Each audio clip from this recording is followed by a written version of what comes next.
Salam, əziz Azərbaycan dili öyrənənlər, mən Səmən Güləvəzli.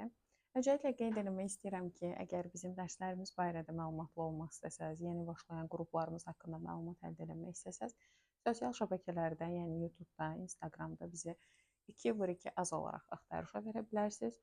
Əgər dərslərimizə qoşulmaq üçün WhatsApp nömrəsi istəsəz, 077 325 70 77 nömrəsinə əlaqə saxlaya bilərsiniz.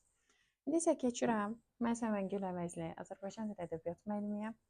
Bugün sizə bəzi qaydalar haqqında danışacağam. Əslində qısa bir qaydamız haqqında danışacağam. Ma-mə şəkilçisini fərqləndirməklə bağlı.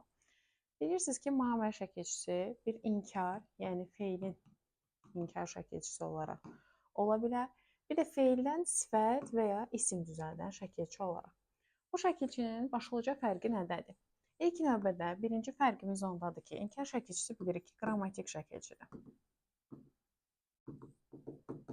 Ancaq biz dediyimiz kimi, əgər söz düzəldirsə, bu leksik şəkilçidir. Bu bizim başlıca fərqimiz oldu. Biz bilirik ki, leksik və qrammatik şəkilçinin fərqi nədədir? Qrammatik sadəcə sözün formasını dəyişir, leksik isə sözdən yeni söz yaradır, yeni məna yaradır. Və qrammatik şəkilçi bilirik ki, belə işarə olunur, leksik isə belə. Yəni, biz burada ma-dan danışanda bu şəkildə, burada danışanda isə bu şəkildə göstərəcək.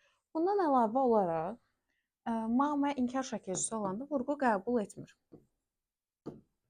Və qəbul etmədiyinə görə vurğu özündən əvvəlki hecanın üzərinə düşür. Məsələn, ən çox bizim testlərdə və yaxud digər yerlərdə rastlaşdığımız sözlər qovurma sözü, məsələn, qovurma, bir də qovurma. Əgər nə etmə mənasında işlənirsə, qovurma, nə etmə mənasında deyirəmsə, bunun vurğusu düşəcək, gəlib maya düşə bilmədiyi üçün, baxın, bura düşəcək. Səhvən silindi. Gəlib bura düşəcək. Çünki bu vurğu qəbul eləmir. Ma-mə inkar şəkilçisi olaraq.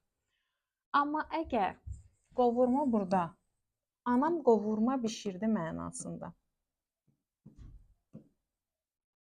işlənirsə, çünki burada qovurma sözü qovurmaqdan yaranıb və ma leksik şəkilçidir. Qovur sözün kökü, qovurdan qovurma. Və burada da olacaq deməli vurğu qəbul edən şəkilçi. Yəni, burada saytın üzərinə düşür də vurğu bilirik ki, gəlib bura düşəcək. Yəni, fərqlərindən əsas oldu. Bu qrammatikdir, bu leksikdir, bu vurğu qəbul etmir, bu vurğu qəbul edir. Bundan əlavə olaraq, inkar şəkilçisi, əgər zaman şəkilçiləri saitlə başlayan ümumiyyətlə saitlə başlayan şəkilçi qəbul edəndə saitini itirə bilir. Burada səhvən getdi. Nəysə, siz başa düşürsünüz ki, bu ümumiyyətlədir. Aha, yəni ümumiyyətlə saitlə başlanan şəkilçi qəbul edəndə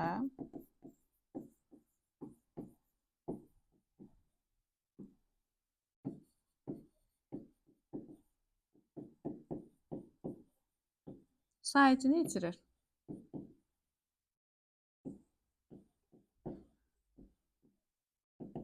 Nə deməkdir bu? Məsələn, zaman şəkilçisi. Məsələn, yazmaq sözünə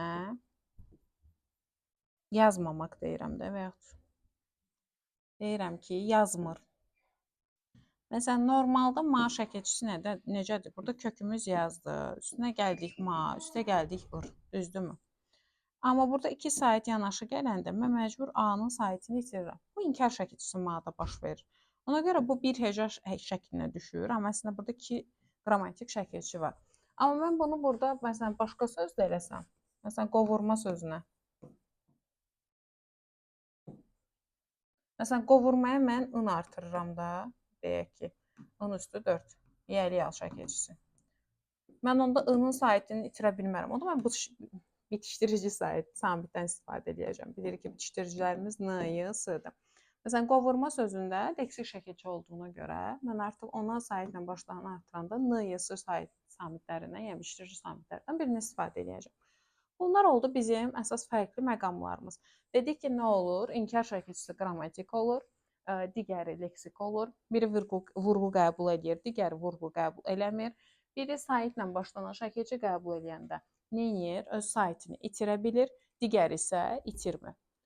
Və bu oldu bizim əsas fərqlərimiz. Və təbii ki, bu bilirik ki, feilin forması olduğuna görə bu hərəkət bildirir. Bu sifət və ya isim olduğuna görə ya əlamət ya da əşya bildirir. Bir də bir məsələmiz var. Biz dedik ki, mamə zaman şəkilçiləri qəbul edəndə saitini itirə bilir və bir də dedik ki, mamə inkar şəkilçisi olaraq nə etmir? Vurğu qəbul etmir.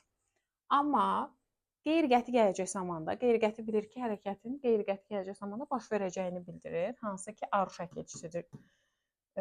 Demək iki cür və bu ar şəkilçisi inkar formasına maz formasına düşə bilir də. Gəlməz, getməz formasına.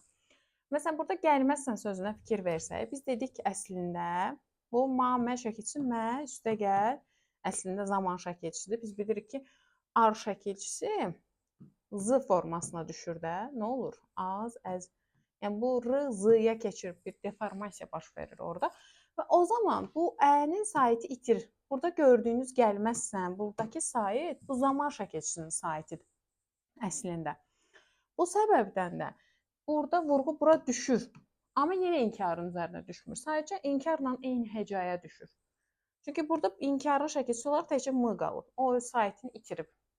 Və bunu da deyim ki, qeyri-qəti gələcək zamanda ar şəkilçisinin əslində ma artıranda mar olur da, düzdür. Bu a-sını itirsin mar.